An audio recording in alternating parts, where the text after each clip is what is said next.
Welcome back to Faith Walk with Debbie. Got Trixie with me for right now. Today's the day I get my port out.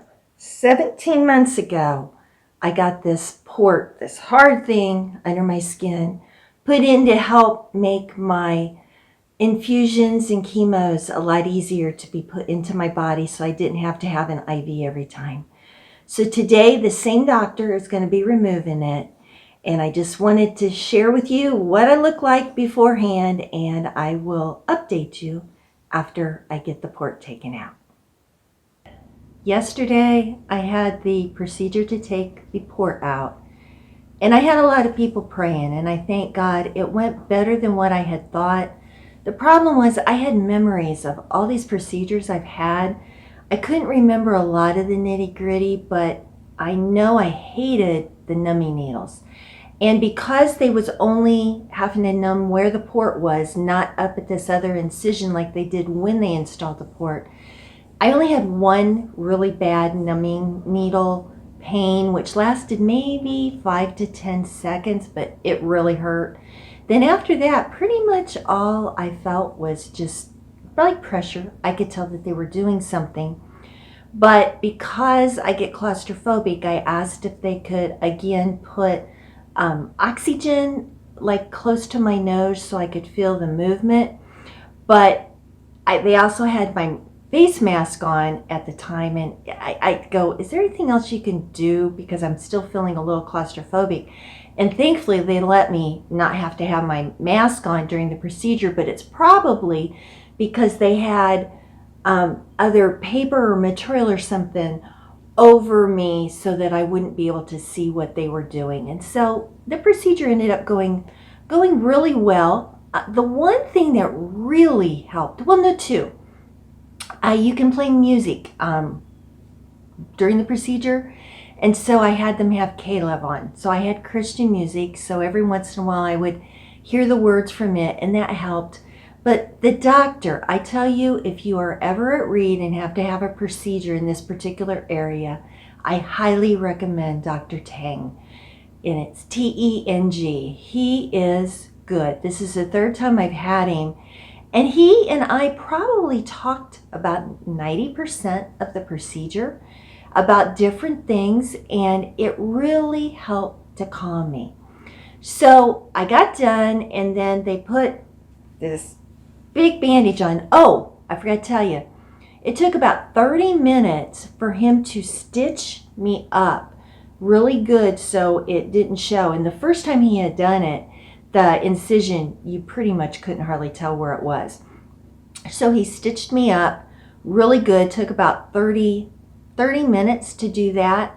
And then they put this bandage on.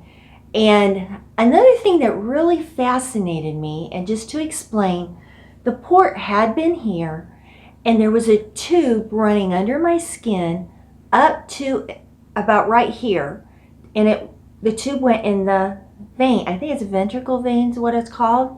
And I kept wondering, how are they going to pull it out, because they didn't do another incision, it's only right here, pull it out without blood going everywhere. Well, I guess in the numbing needles, they put epinephrine with the lidocaine, and somehow that's supposed to help so it doesn't bleed. So I don't know, but they said it really wasn't bleeding. And so anyhow, the main limitation I have is for 2 days, I'm not to get this wet. So tomorrow morning I can take a shower. But I could also do Tylenol every 4 hours for pain if I wanted to. So I did that some yesterday, but I think what is bothering me the most, and you can kind of see, the bandage has kind of like rippled up as a result of my movement. The Band-Aid is irritating me more, because as I move, I just want to itch it, and I can't wait till I can take it off.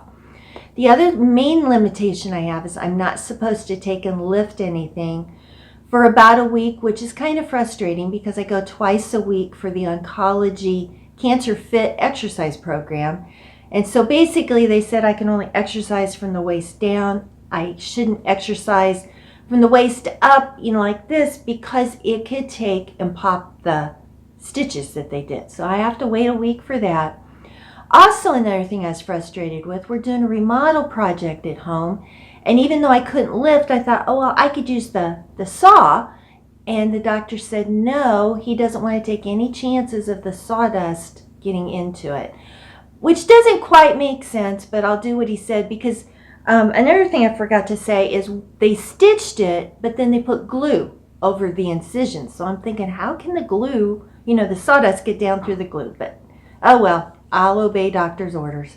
So anyhow, I basically am feeling pretty good. Was feeling a little groggy and maybe unsteady a little bit from the Xanax that they gave me to calm me during the procedure. This morning I'm feeling pretty good, just about ready to go to a soccer game, but again, I have to have my son take my lawn chair from my car and set it up because I'm not supposed to lift. So I'm just going to have to really be careful and watch what I do this week. Tomorrow I may come back and show you what it looks like after the bandage is off, but I thank God the procedure so far has gone really well. I'm back again. It's 2 days after my port was removed, and overall I did really good. The main problem I had was the adhesive to the bandage always irritates my skin, so I'm kind of raw around the area where the adhesive was. But as far as the actual incision, I think it's healing up pretty good. Looks a little weird because it has some glue over it. Now today I was able to take the bandage off, and then I had to cover it to take and shower. And then afterwards I have covered it up, and you can see I've got just a little bit of coverage here. And I will keep it covered probably for the next few days just to help protect it. But I'm healing really good. So the next thing on the agenda is in a couple months, I am scheduled to have a CAT scan and see the oncologist and pray that they don't find anything and that God has totally healed me. So I'm doing good. Until next time.